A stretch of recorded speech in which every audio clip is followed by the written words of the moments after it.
Being here. I have no idea how they chose for me to speak after Mr. Mastro Matthew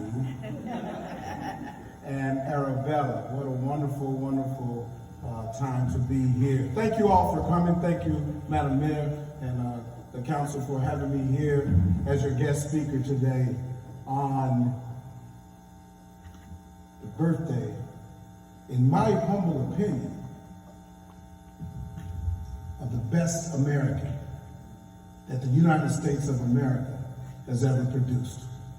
The reason why I say that is because the Reverend Dr. Martin Luther King is the only one in the history of our nation to stop us for one day and celebrate his birthday. There's not another. And the reason why we do that is because of his accomplishments. The things that he did in his short life is well deserved for us to stop and recognize today a federal holiday for the only American in the history of our nation. We know his accomplishments. We know that he was instrumental in making sure that the Civil Rights Act. We know about the March on Washington. We know about all these things, the Nobel Peace Prize, everything that Dr. King did. We recognize that and we understand it. We need some Dr. Kings today. I think his greatest accomplishment was for him to understand and believe in his mission that every person, every human being needed to be treated with dignity, respect, and equality. He believed that mission. We need some Dr. Kings today. He believed that mission so much that he gave his life for it in a nonviolent way. He believed that. What we don't know is that although he was the greatest civil rights leader that we've ever known still to this day, he didn't want that job. A lot of people don't know that this all started when Dr. King was just a reverend and been promoted to the senior pastor of his church. And something happened in Montgomery, Alabama, where a young lady by the name of Rosa Parks refused to give up her seat because she was tired. She had worked all day and she got on the bus in Montgomery, Alabama, and at that time they had a colored section. And she sat in the colored section. But unfortunately, that day, was a lot of white people that rode the bus that day. So the bus driver decided to take the colored sign and move it back a row behind Rosa Parks. And he asked her to get up and get into the colored section.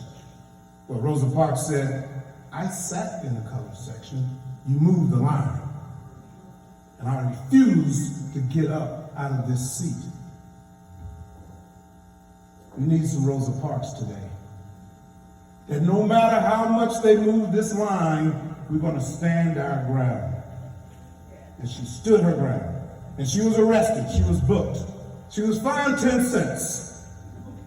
It was a lot of money back then. And it created this thing in Montgomery, Alabama, to where black people said, how long is it going to take for us to stand up and tell them they can't move the line on us anymore? So they boycotted the bus system.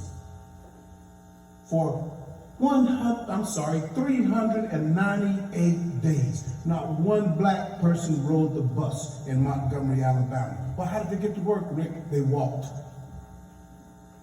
The taxis lowered their fares so people could take a taxi. Black people who had cars drove black people to work. White people drove black people to work because white people still needed their laundry done and their kids taken care of. Everybody boycotted Montgomery bus system. And I don't know if y'all know, but back then, the bus system was probably one of the greatest revenues in any city. So it hurt them financially. And during this time, the president of the NAACP went to then Reverend King and said, we need you to lead this Montgomery bus boycott. And Dr. King, Reverend King at that time said, no, I'm not ready to do that. I can't do that right now. It's like, no, we need your voice. And Dr. King said, what voice are you talking about? We need your voice to be this leader. He says, you have enough people in the NAACP to lead this. I'm not a civil rights leader. I'm a pastor. My lovely wife, Coretta Scott King, is pregnant again with our child. I'm working on my thesis to become Dr. King. I'm not ready to do this. But he thought about it. And I'm sure he prayed about it. And I'm sure he had a long conversation with Dr. Coretta Scott King at that time as well. We need some Dr. Coretta Scott Kings today. And he took on this challenge. He took on this challenge, and after 398 days, a law was passed that the people in Montgomery, Alabama could ride the bus anywhere they wanted to, no matter what color of your skin. We owe that to Dr. King, and he became this national civil rights movement leader. He started speaking everywhere. People started to recognize him. And he became this guy whose people start to fear. He was the most watched person by the FBI. Don't forget, he was well hated, even though he was non-violent. But he kept the fight. And he believed in civil rights. And he started fighting for the Civil Rights Act. And we know the story. We know the story that the March on Washington, where Dr. King said we need to make sure that the Civil Rights Act, that Congress actually acts on it. We're marching. And y'all know, y'all see the story, y'all know, you know the pictures, you see all these people. It was the most people that had ever marched on our Capitol. A lot of people spoke that day, but everybody was waiting on the Reverend Dr. Martin Luther King's speech. A lot of people spoke before him, but when he got up there, he silenced the crowd. People were amazed. And I know you all know the story of I Have a Dream, but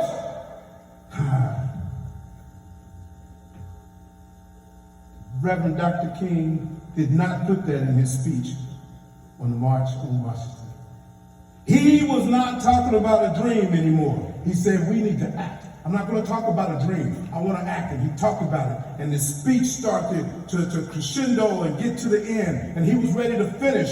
And then there was a voice behind him that said, tell him about the dream. And he ignored that voice. And he continued and he talked about how he was going to finish this. And someone said, Martin, tell him about the dream. And if you know the video, he pauses and he looks back. Because now he's wondering, who is calling me by my first name? And he looks back, and it's Mahalia Jackson. And she says, Martin, you tell him about the dream. Reverend Dr. Martin Luther King pauses.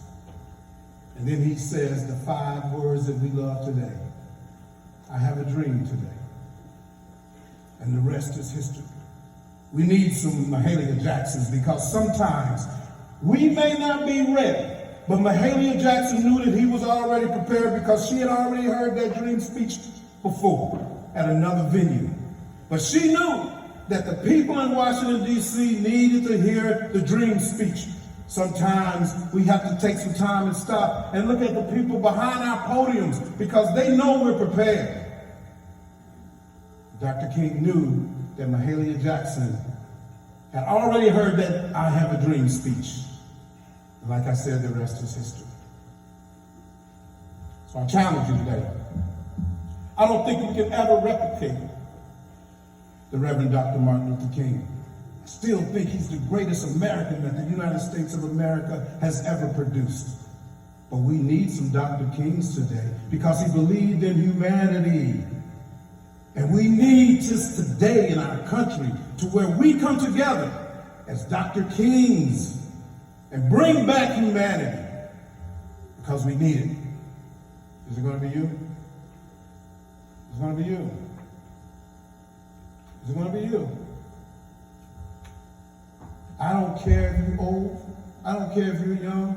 I don't care if you're black. I don't care if you're white. I don't care about your religion. We need some Dr. Kings today. Who is it going to be? And maybe if it's you in this room, we'll stop all as a nation and celebrate your birthday. Happy birthday, Dr. King. God bless you all. God bless the United States of America.